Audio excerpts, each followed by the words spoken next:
कोकण आहे साहित्य रत्नांची खाण.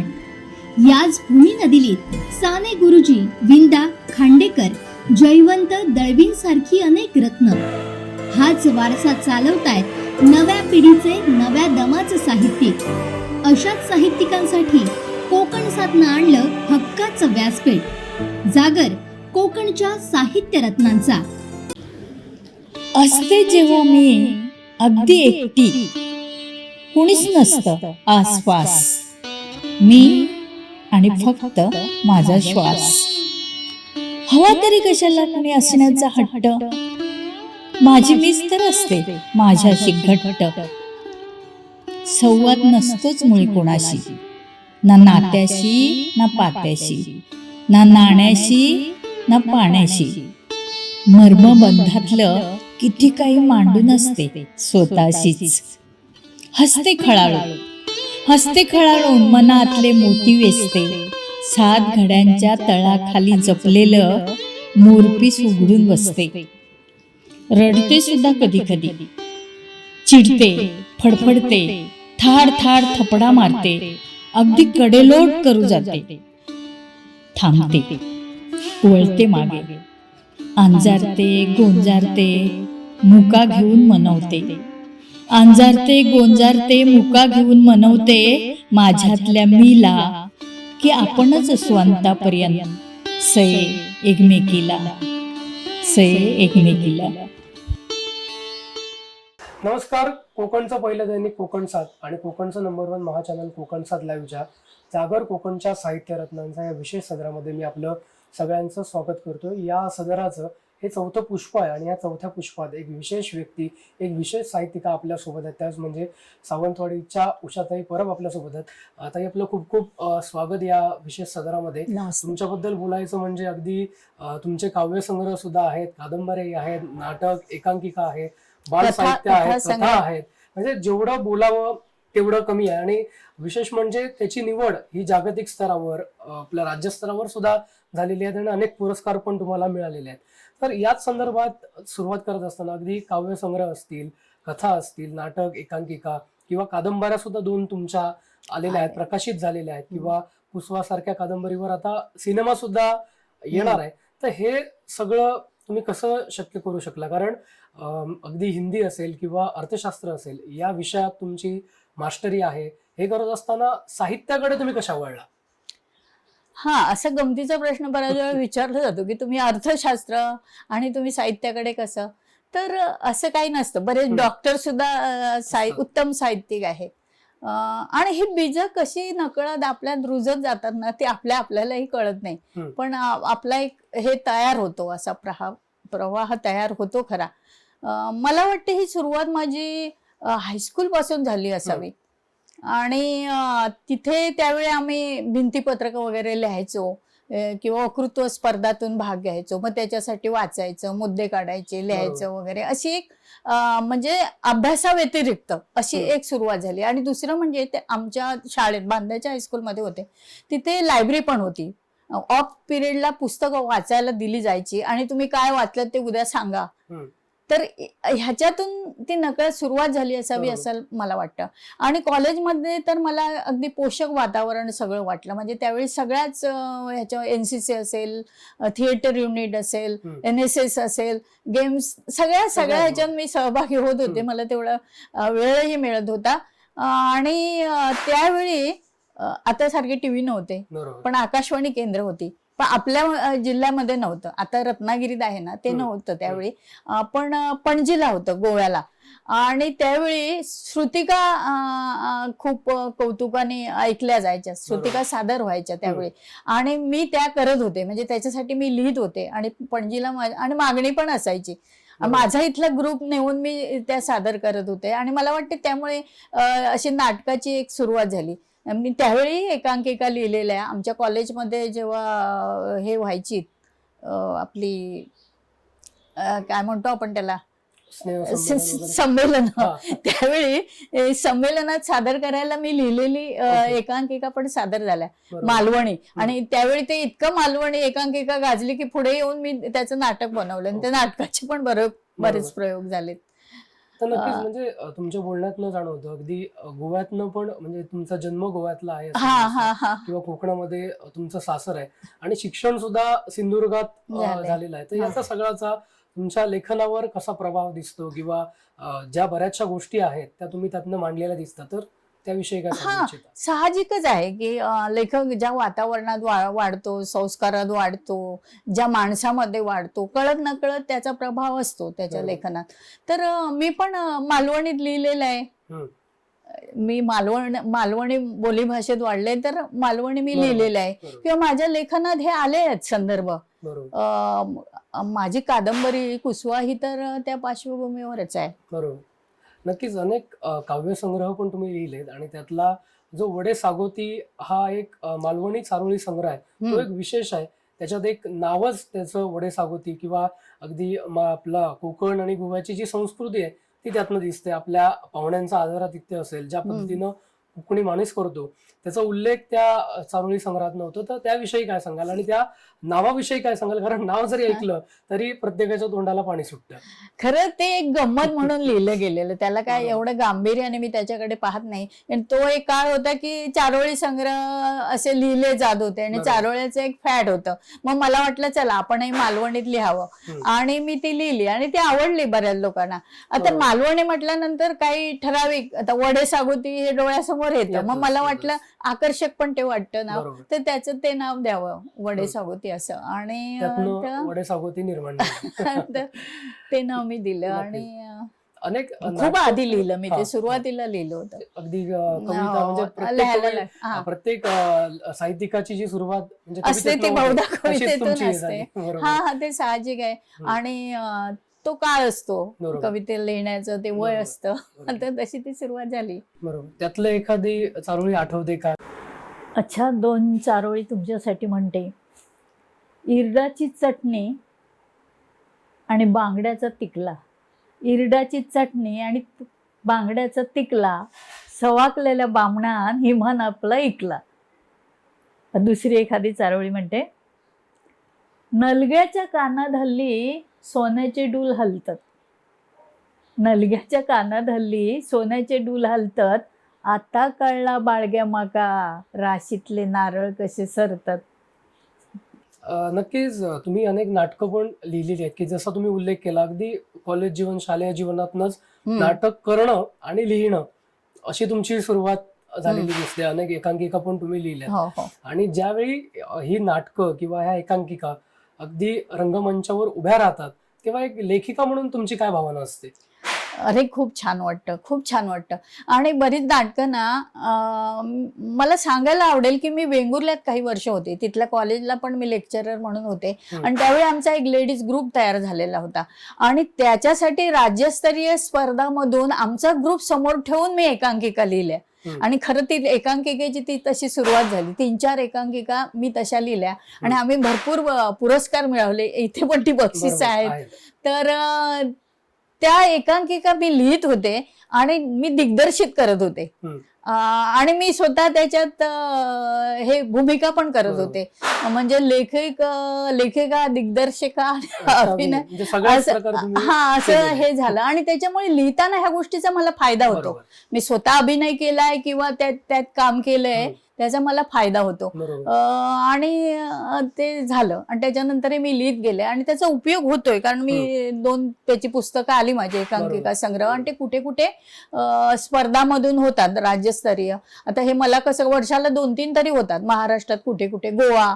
आणि त्यांची मला परवानगीसाठी जेव्हा पत्र येतं तेव्हा मला कळतं की होत आहे आणि मला खूप बरं वाटतं. इव्हन मी मुलांसाठी लिहिलेल्या एकांकिका आहेत त्या मोठ्या स्पर्धातून होतात. बरोबर. कुसवा सारखी कादंबरी तुम्ही लिहिली आणि त्याला अनेक पुरस्कार देखील मिळाले.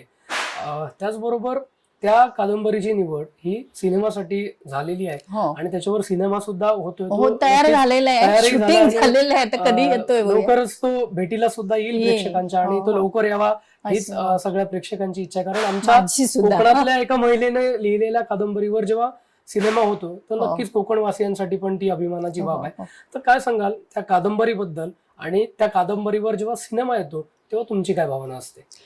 ही कादंबरी मी लिहिली म्हणण्यापेक्षा मी ती जगले. अगदी बालपणापासून अनेक प्रश्न माझ्या मनात होते ना, मला ते कुठेतरी मोकळे करायचे होते. आणि ही माझी पहिली कादंबरी आहे. त्याच्यानंतर मी अचिंत्य अध्याय लिहिली आणि असं मला वाटलं की हे मी कादंबरीतच एवढ्या मांडू शकेन. एक विस्तृत तो हे असतो, कॅनव्हास असतो. तर असे अनेक प्रश्न, म्हणजे माझ्या लहानपणी आमच्या माहेरी शेती बागायती होती, मोठी शेती बागायती, त्यामुळे शेतमजूर असायचे, बऱ्याच बायका पण असायच्या.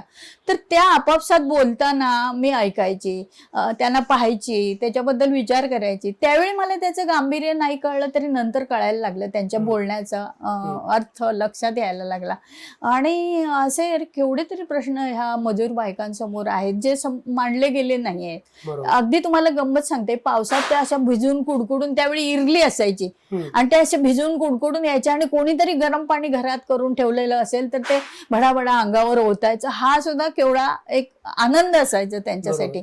किंवा त्यावेळी कुठेही शेतात भातात काम करत असताना तिथे पुरुष पण असतात, नांगरणी करत असतात किंवा खोरं घालत असतात. आणि मग तिथे असं काही आडोसा पण नसतो, मोकळी शेतं असतात, 12-12 तास बायका काम करत असतात. पुरुषांना प्रॉब्लेम नसतो, ते कुठेही बाजूला जाऊन प्रातविधी आटपू शकतात. पण बायकांच्या बाबतीत असं नाही. मग दिवसभर त्यांचा लघवीचा प्रश्न किंवा एमसीचा प्रश्न किंवा तान्ही बाळ घरात असताना त्या बायका अशा काही त्या वर्ष घरात थांबू शकत नाही. 3-4 महिने झाले की ते शेतात जातात आणि दुभती बाळं असतात घरात. ती बाळं दुधासाठी तडफडत असतात आणि इकडे आया छाती भरून येतं म्हणून तडफडत असतात. आणि मग ते भरून आलेलं असह्य व्हायला लागलं, ते मातीत ते पिळायला लागतात. तर हे सगळे प्रश्न हे खरं खूप गंभीर आहेत. आणि ते काय, जरी मी पार्श्वभूमी कोकण निवडली असेल, कोकणातलं म्हणून, तर हे ऑल ओव्हर सगळीकडे बायकांना येणारे, मजुरांना येणारा हे प्रश्न आहेत. तर हे विशेषतः बायकांचेच मी प्रश्न मांडलेले आहेत. आणि त्याच्यात एक खुळाबाया म्हणून अशा वेड्या किंवा अशा बायका फिरत असताना त्याचा कसा फायदा घेतला जातो. मग ती असे गरोदर राहते, उघड्यावर पोर जन्माला येते. म्हणजे हे फार तुम्ही वाचलात तर असं काळजाला झोंबेल तुमच्या. तर हे मी प्रश्न मांडलेले आहेत. त्याच्यातला जो हिरो आहे गजा, हा कसा वाया गेलेला आहे आणि कसा वासनाने हे झालेला आहे. तर हे सगळं त्या कादंबरीत तुम्हाला, आणि मी हे थोडं धाडसाने लिहिलंय, कारण बऱ्याच जणांनी म्हटलं एवढं तू धाडसाने लिहिले, हे पेलवेल का तुला. ह्याला आपल्या तारा भोळकरने प्रस्तावना दिली. खरं त्यात मला असं म्हणाल्या होत्या, माझ्याच कादंबरीतलं एक वाक्य आहे त्या खुळ्या बायासाठी, की खुळ्या बाया हे कसं निभावून नेशील तू, ह्या कसा तू निभावून नेशील.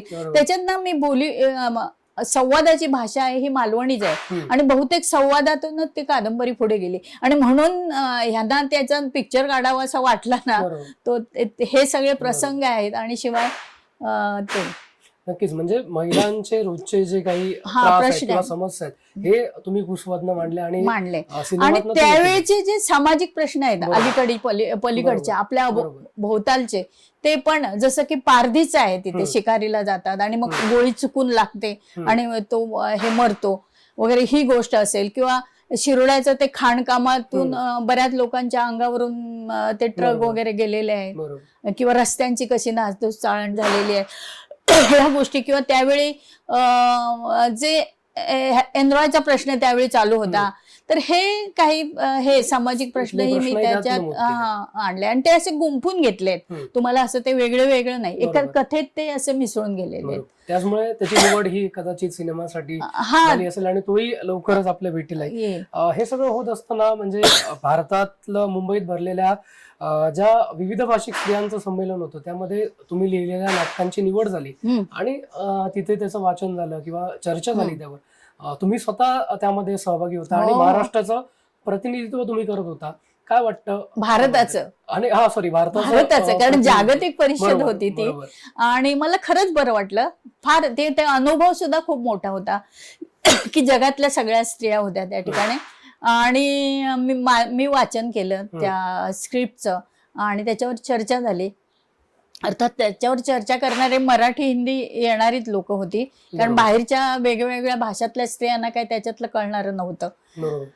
आणि मग त्याच्यावर चर्चा झाली. आणि मला सांगायला आवडेल की रवींद्र नाट्य मंदिरमध्ये त्याचा प्रयोगही झाला स्पर्धेसाठी त्या नाटकाचा. बरोबर. माया मरण येते नाटक होतं.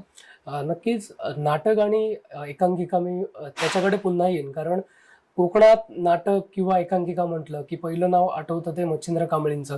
त्याच्यानंतर पण ते आपण- लेखक म्हणून नव्हे. हा म्हणजे एक हा, असं, हा. नाटकाच्या संदर्भात मी म्हणतो, हो. किंवा गंगाराम गवाणकरांचं हो. नाव आपण हो, घेऊ लेख- शकतो हो, वस्त्रहारांच्या बाबतीत वगैरे.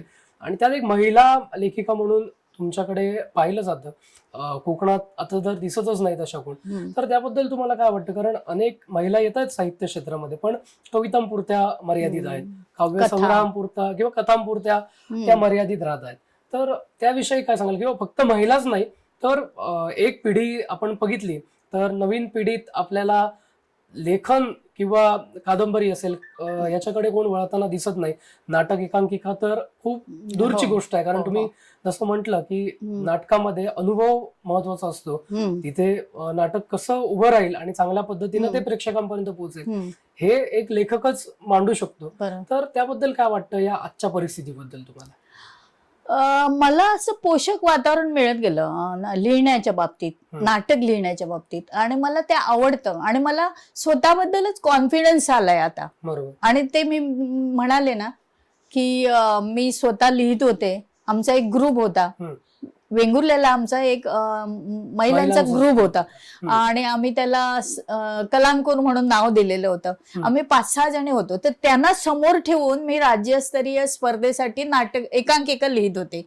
म्हणजे कोणाला कुठचा रोल आणि त्या दृष्टीने लिहित होते.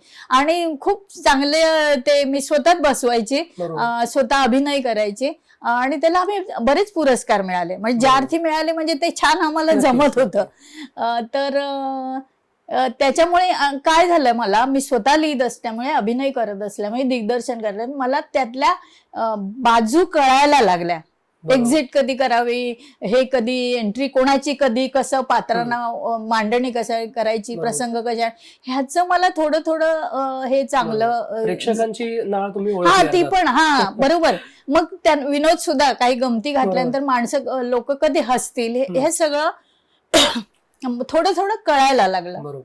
त्यातनं कळत नकळत कळायला लागलं आणि त्यातून जमायला लागलं. आणि मला सांगायला आवडेल की माझं एक नाटक, म्हणजे माझी नाटकं होतात, स्पर्धांमधून होतात, एकांकिका पण होतात, पण माझी एक इच्छा आहे, म्हटलं तर स्वप्न आहे की व्यावसायिक रंगभूमीवर माझं नाटक यावं. आणि माझं एक नाटक व्यावसायिक रंगभूमीसाठी हा पूर्वी घेतलं मच्छिंद्र कांबळीने माझं स्वर्ग हे नाटक घेतलेलं.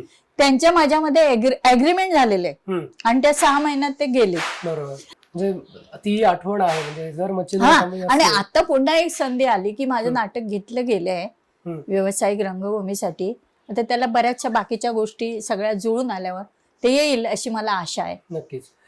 नक्की हे करत असताना अगदी आरती मासिक असेल किंवा कोकण मराठी साहित्य परिषद असेल, त्याच्या केंद्रीय जी सदस्यांची बॉडी आहे त्यात तुम्ही आहात, किंवा या सगळ्या इतर अनेक संस्था आहेत त्यातनं तुम्ही साहित्य क्षेत्रात कार्यरत आहात. नवीन पिढी कशी तयार होईल किंवा साहित्यामध्ये कसं महिला असतील किंवा नवी महाराष्ट्र साहित्य संस्कृती मंडळावरही मी होते, किंवा नियोजन मंडळ कोकण मराठी साहित्य परिषद, म्हणजे अनेक संस्थांवरचा अनुभव तुम्हाला आहे, तिथे तुम्ही काम केलेलं आहे. तर आज तुमच्याकडे असं एक नाव आहे किंवा अनेक गोष्टी तुम्ही केलेल्या आहेत, तर नव्या पिढीला हे कळावं, किंवा नवी पिढी आज मोबाईल किंवा इंटरनेटच्या ह्या जगामुळे अगदी साहित्यापासून दूर जाते, किंवा पुस्तक वाचणं किंवा लिहिणं हे तर लांबचीच गोष्ट आहे. तर अशा पिढीसाठी काय करावं असं तुम्हाला वाटतं? आणि या सगळ्या संस्थांमध्ये तुम्ही कार्यरत असल्यामुळे तुम्ही काय करू इच्छिता? ऑलरेडी मी करते. म्हणजे महत्वाचं सांगते की मला महिलांसाठी काहीतरी, जेव्हा जनरल असतं महिला पुरुष अशी संमेलनं वगैरे असली तर तुम्ही बघाल की कवी संमेलन असेल तर 2-3 बायका असणार आणि 15-20 पुरुष असतात त्या ठिकाणी. किंवा वक्तृत्व स्पर्धा नाही मी म्हणत, हे असेल कार्यशाळा असेल किंवा कुठे चर्चासत्र असेल तर त्या ठिकाणी लेडीज फार कमी असतात, व्यासपीठ फार दिलं जात नाही. मग मला असं वाटायला लागलं की हे व्यासपीठ आपणच निर्माण करायला पाहिजे. आणि म्हणून मी गेली 16 वर्ष निमंत्रिताचं विभागीय कवयित्री संमेलन या ठिकाणी घेते म्हणजे आरती मासिक ने ही जबाबदारी माझ्यावर सोपवली आहे आणि आरती मासिक त्याच्यावरचा खर्च करते. आणि कोमसाप माझंच आहे, लायब्ररी आमचीच आहे, म्हणून लायब्ररी आणि याचा एक आम्ही त्याचाही नाव घेतो, एक सहकार्य घेतो.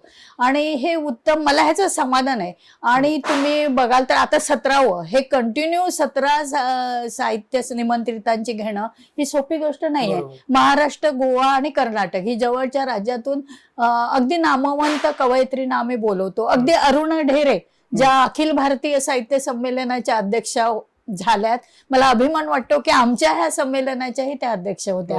किंवा नीरजा असेल, प्रज्ञा पवार असेल, उषा मेहता असतील, ही मोठी मोठी नावं आहेत.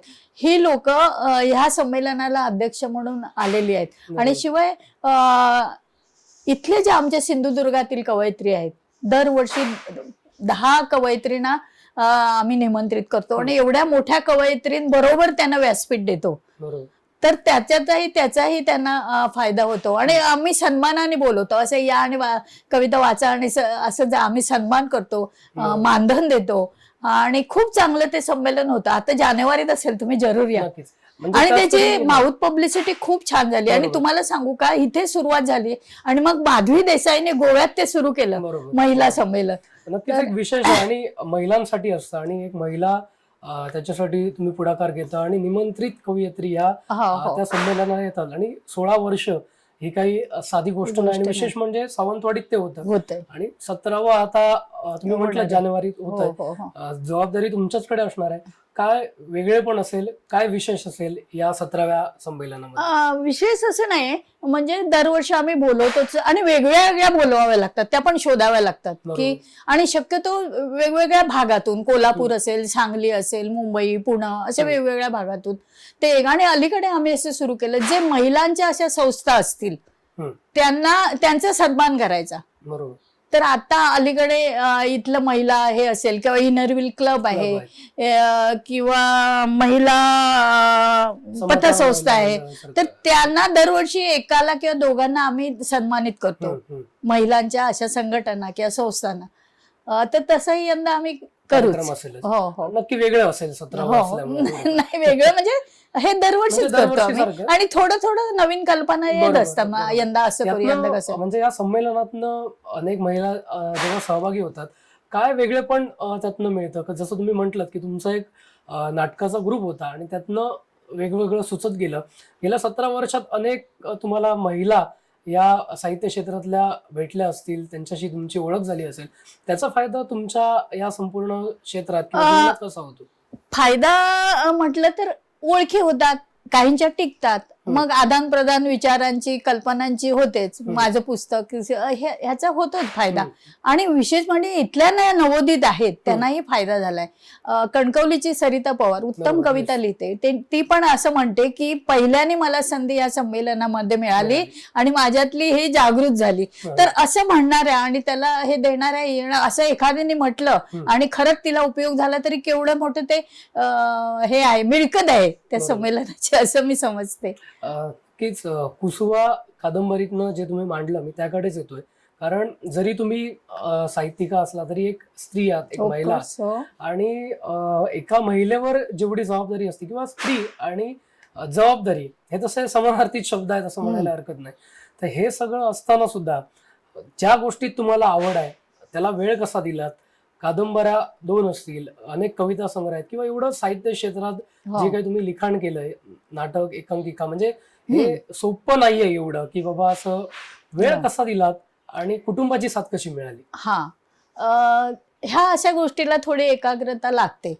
तर घरात तसं शांत समंजस वातावरण आहे. विशेषतः माझा नवरा आहे किंवा मुलं आहेत, हे समजून घेतात आणि मला वेळ पुरेसा देतात. आता सुद्धा म्हणजे वेगवेगळ्या बाहेर पण जावं लागतं. मी अनेक संमेलनाला जाते किंवा चर्चासत्रांना जात असते. तर किंवा ह्या वेगवेगळ्या संस्थात काम करते, त्याचे मीटिंग्स, ते कार्यक्रम वेळ द्यावा लागतो. तर तसा दिला जातो. आणि घरात आहे तसं वातावरण आहे आणि फार घरात मला लक्ष द्यावं लागत नाही. म्हणजे अगदी स्वयंपाकाच्या बाबतीत सुद्धा मला लक्ष द्यावं लागत नाही. तर ह्यामुळे तशी मी मोकळे आहे. पण नाही म्हटलं तरी मुलं जेव्हा लहान होती तेव्हा ती जबाबदारी असते आणि ते तेव्हा मी पेललंय. मला वाटतं त्याच्यानंतर मी कादंबऱ्या आता लिहिल्या, ह्या 5 वर्षात मी कादंबऱ्या लिहिल्या. का कादंबरी म्हटल्यानंतर माझी 2-2.5 वर्ष एका कादंबरीला गेली. बरोबर. तर ते असतं, त्याला वेळ जातो. हम्म. तर ते झालं आणि बाकीचं थोडं थोडं असं होतं. बरोबर. नक्कीच शेवटचा प्रश्न की एवढं साहित्य तुमचं आहे, अनेक ज्या म्हणजे कुसवासारखी कादंबरी आहे, त्याचा सिनेमा सुद्धा येणार आहे. आणि माझं अचिंत्य अध्याय तुम्ही विसरताय. हा, ते वेगळा सांग. विषय आहे. बरोबर. तुम्हाला गंमत सांगते, तर ते एक मांजराचं पिल्लू हम्म. जे आजारी आहे हम्म. आणि त्याची आई माहित नाही आहे, तिचा शोध घ्यायचा आहे. हम्म. तर हा मेन विषयावर ही एवढी मोठी कादंबरी आहे. बरोबर.